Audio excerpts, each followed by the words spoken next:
이 시간 우리에게 주시는 하나님의 말씀은 구약성경 역대하 12장 13절과 14절의 말씀입니다.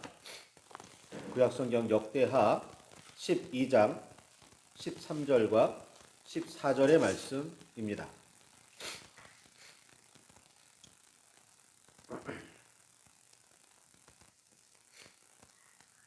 찾으셨으면 우리 함께 말씀을 봉독하시겠습니다.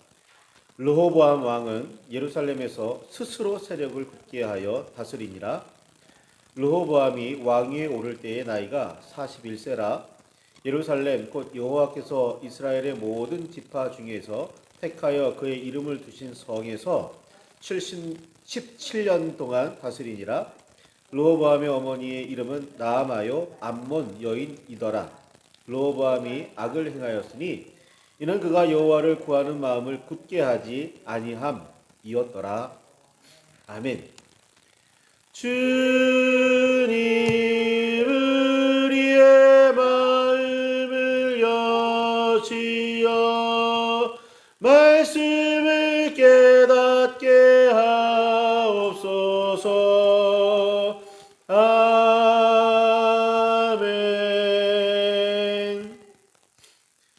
주님의 사랑과 그 크신 은혜가 저와 여러분 안에 가득하기를 소망합니다. 동생 아벨을 죽인 죄로 벌을 받은 가인은 유리하는 자, 곧 떠돌이가 되어 여호와 앞을 떠나 헤매다가 에덴의 동쪽에 있는 놋이라는 땅에 정착했습니다. 가인은 놋에 성을 쌓고 자기 이름을 붙였습니다. 그냥 읽으면 그냥 그런 일이 있었다며 대수롭지 않게 여기며 넘겨버릴 수 있는 매우 단순한 기록이지만 곰곰이 묵상할 필요가 있는 대목입니다. 우선 가인은 땅을 피하여 살아가는 떠돌이가 되어야 했습니다. 이것이 죄인 가인에 대한 하나님의 형벌이었고 여호와의 뜻이었습니다. 하나님께서 가인의 죄를 용서하시며 어느 한 땅에 정착해도 좋다고 말씀하셨다면 땅을 지정해 주지는 않으셨더라도 용서하셨더라면 다른 문제겠지만 그렇지 않고 가인이 스스로 정착하기를 결정했다면 이는 하나님의 뜻을 거스르는 일이었습니다. 왜? 떠돌이로 살 것이 가인의 삶이었으니까요. 가인이 형벌이기도 했으니까요. 가인은 하나님의 징계를 무시하고 자기 마음대로 삶을 일궈 나갔습니다. 죄에 대해 성찰하여 깨닫거나 용서를 구할 생각은 하지 않은 채 말입니다.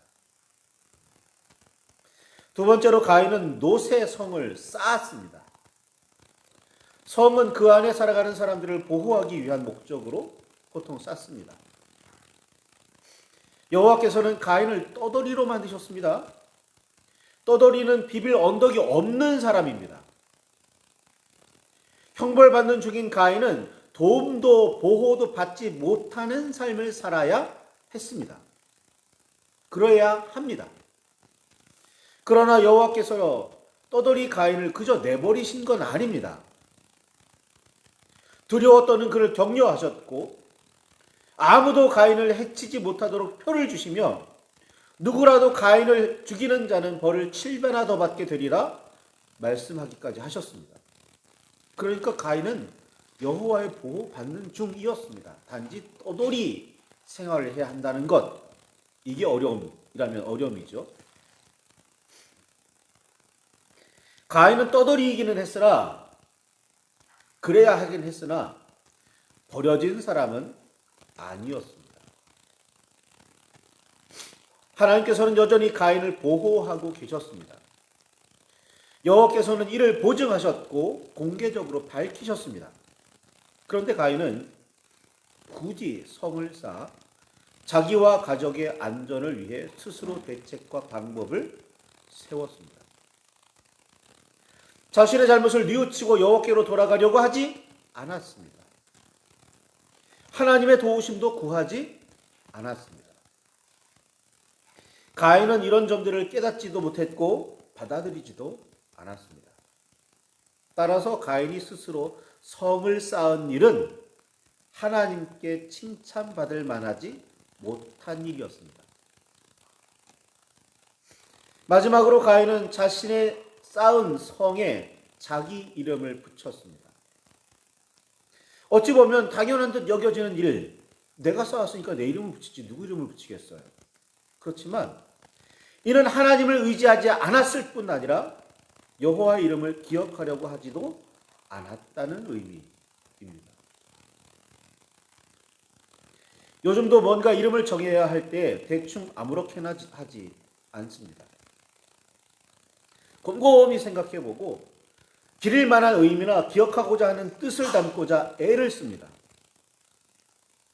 내가 지었으니까 내 이름으로 하자는 식으로 성의 이름을 짓는다면 이는 매우 자존감이 높거나 자신감이 넘쳐 자기 자신을 그 무엇보다도 더욱 중요하게 여기는 사람일 가능성이 매우 큽니다. 오늘날은 어디에서나 자기 자신에 대한 사랑과 존중, 자신감, 자존감 이런 걸 강조하는 시대입니다. 그러나 이런 감정은 자칫 지나치기가 쉽고 따라서 긍정적인 선을 넘어 부정적인 자만과 교만이 되는 경우가 대부분입니다. 자신이 최고라고 생각하며 매우 당연하게 다른 사람을 자신을 반드시 돕는 존재가 되어야 한다고 여기게 된다는 말입니다. 나도 도울 테니까 너도 도와라가 아니라 무조건 나만 도와야 한다고 주장하게 된다는 뜻입니다. 나아가 상대를 짓밟기까지 합니다. 갑질의 근본적인 원인입니다. 이런 생각들을 창조주이시며 온 세상을 섭리하시는 여호와 하나님께마저 적용한다면 문제가 이만저만이 아닙니다. 설마 그럴 리가? 라고 생각하는 분들도 계시겠지만 우리의 기도가 일방적으로 뭔가를 요청하거나 부르짖고만 있다면 주시지 않는다면 주시지 않는다고 떼를 쓰고 화를 낸다면 반드시 돌아보아야만 하는 문제입니다. 이런 의미에서 가인이 죄를 뉘우치거나 용서를 구하지도 않은 상태에서 하나님의 뜻과는 상반된 자기가 세운 성에 자기 이름을 붙이는 일은 생각보다 매우 심각한 사건입니다. 가인의 후손 중에 라멕이라는 사람이 있습니다. 그는 자신의 아내들에게 이렇게 말하죠. 내 말을 들으라. 나의 상처로 말미암아 내가 사람을 죽였고 나의 상함으로 말미암아 소년을 죽였도다. 라고 말이죠. 그런데 이를 세번역으로 읽으면 이렇습니다.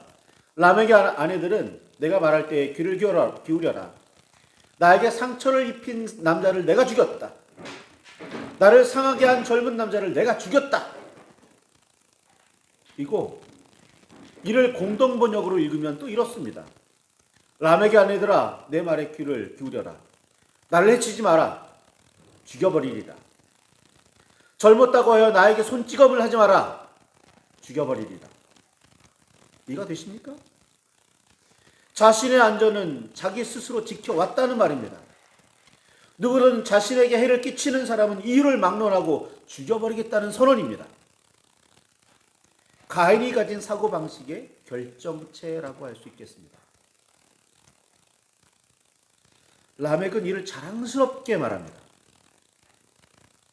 라멕의 사고방식을 따르면 살인은 죄가 아니라 자신을 지키기 위한 합법적이고 합리적인 수단일 뿐입니다. 라멕은 이를 전혀 부끄러워하지 않았습니다. 오늘 우리는 어떤가요? 솔로몬의 뒤를 이어 이스라엘을 통치하게 된 사람은 르호보암이었습니다. 그는 1000명이 넘는 솔로몬의 아내 중에 암몬 여인의 아들이었습니다. 그런데 사실 솔로몬의 제일 왕비, 첫째 왕비는 이집트의 공주였습니다.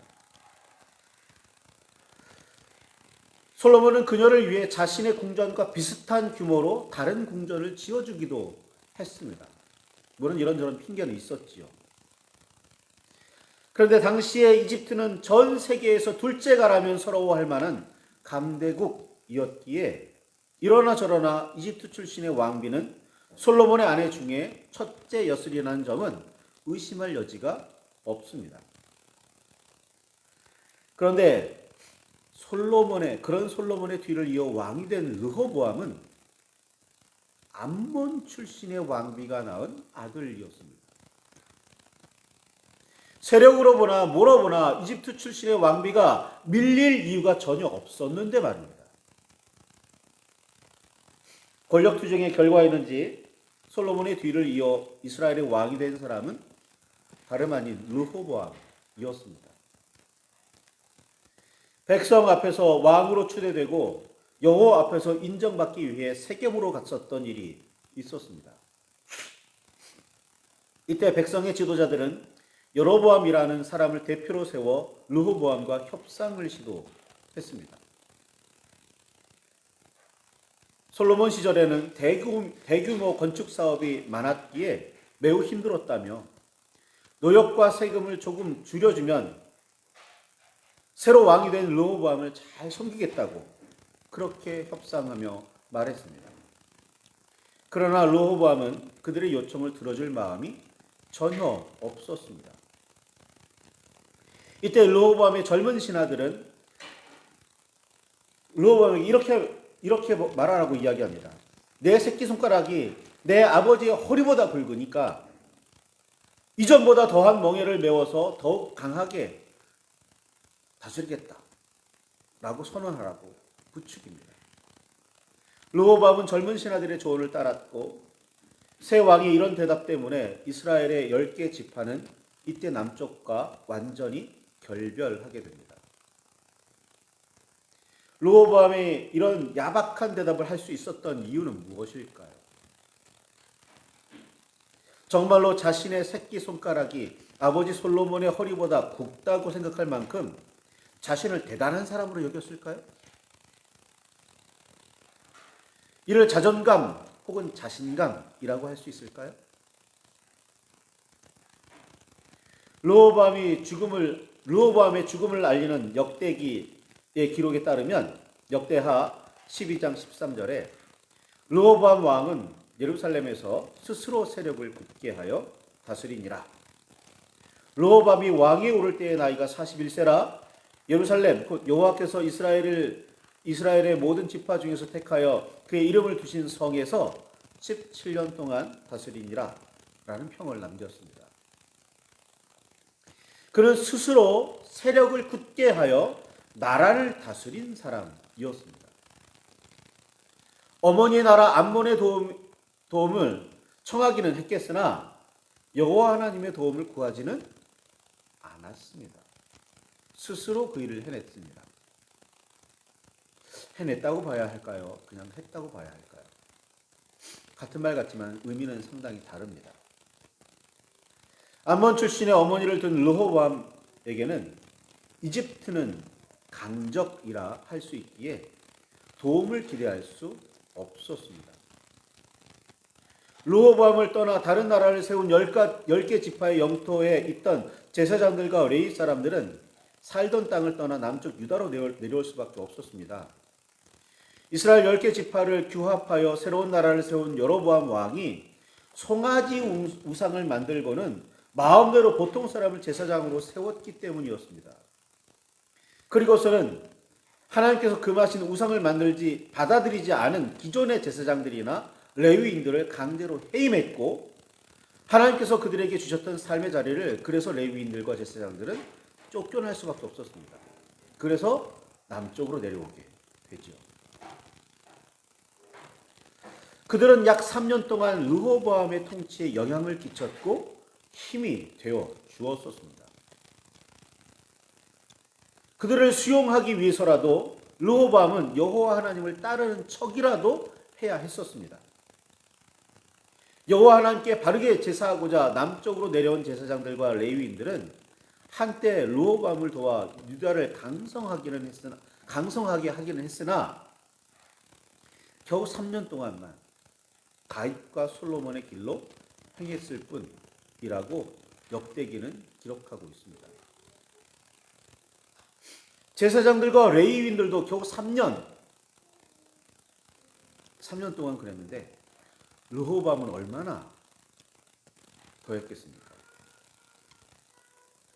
그는 우상을 섬기는 어머니의 영향을 강하게 받은 사람이었고 여호와를 구하는 마음을 굳게 하지 않는 악을 행한 사람이었습니다.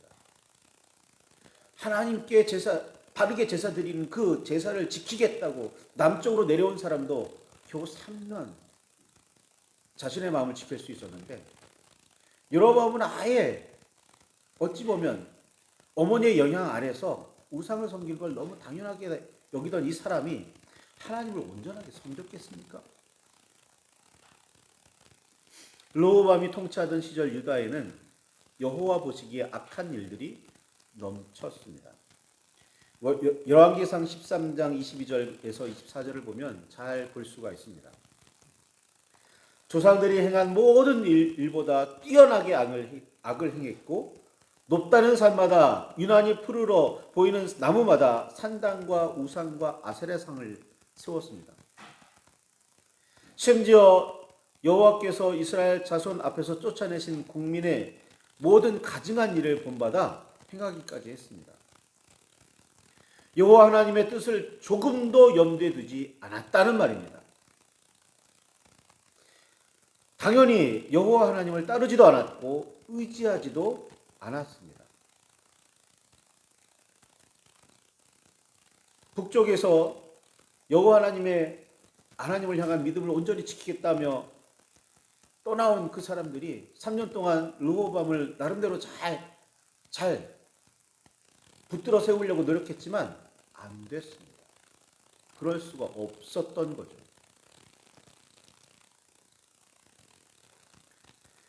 그런 르호보암이 믿을 구석은 자기 자신밖에 없었습니다.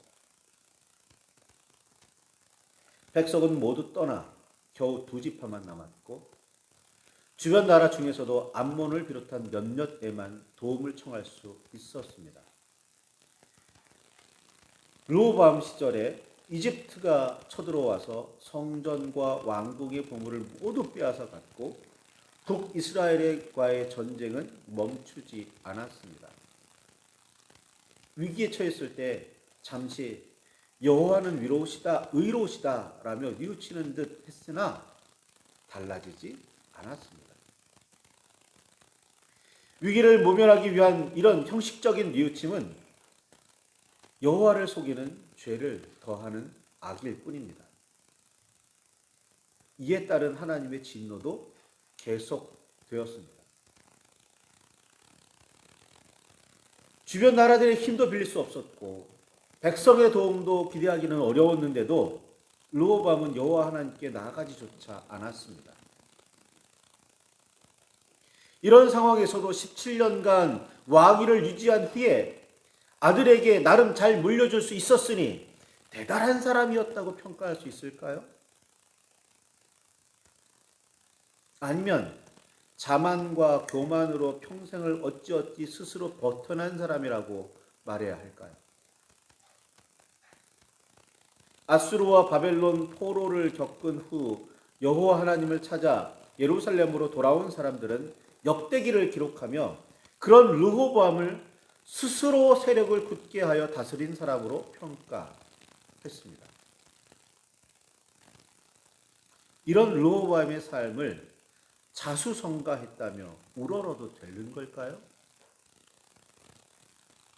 그는 악한 사람이었습니다. 여호와를 구하는 마음이 굳지 않은 악한 사람 말입니다.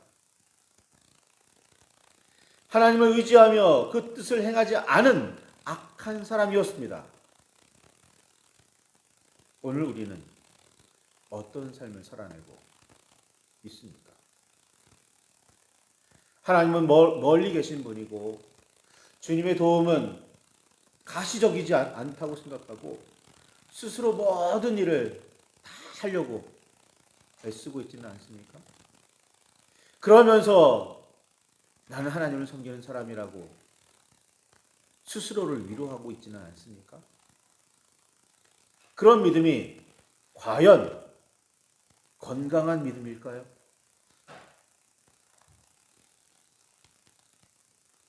하나님을 의지하십니까? 하나님을 바라십니까? 정말입니까? 말씀을 붙들고 깊이 묵상하시며 기도하시기 바랍니다. 그리고 오직 여호와 하나님만 온전하게 붙드는, 온전하게 의지하는 저와 여러분이 될 수 있기를 소망합니다. 우리 말씀을 붙들고 깊이 묵상하시며 기도하시기를 바랍니다. 주의 은혜가 저와 여러분 안에 가득하기를 소망합니다.